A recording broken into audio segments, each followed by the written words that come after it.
Disitulikiti y'e Mayuge y'emu ku ezaawula Uganda ne Kenya. Emirimu omuli okulima, naddala omuceere n'ebikajjo wamu n'okuvuba bibimu ku bisinga okukolebwa abawangaalira eno.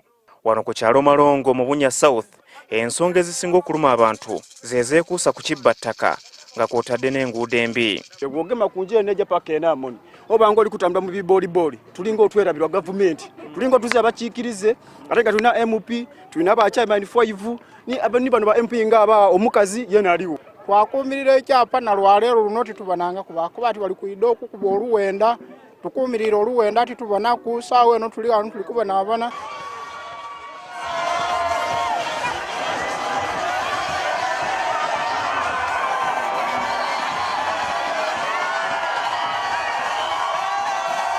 Akwatidde ekibiina kya NRM Yoweri Museveni ne mukyala we Janet eno gye basiibye nga banoonya obuwagizi. Koideyo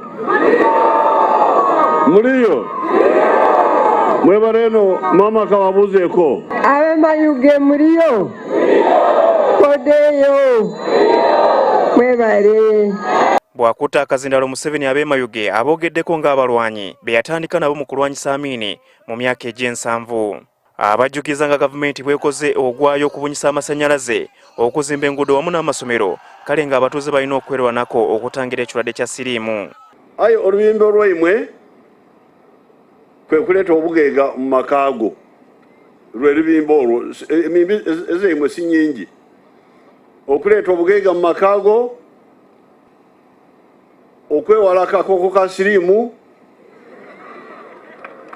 n'otalwala n'ofa n'olekako abaana bo na okwereza NRM akalulu. Museveni era abeena abasuubiza okubasindikira Ssaabaminisita Rugunda okukola ku nsonga z'ettaka eri ekibira ky'e Bukaleeba kwe yasuubiza okubawako yiika 500.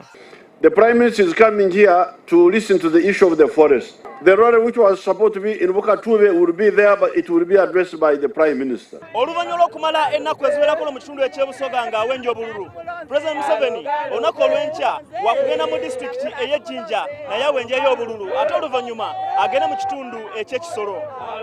Ziwa NTV wano mu disitulikiti ey'e Mayuge.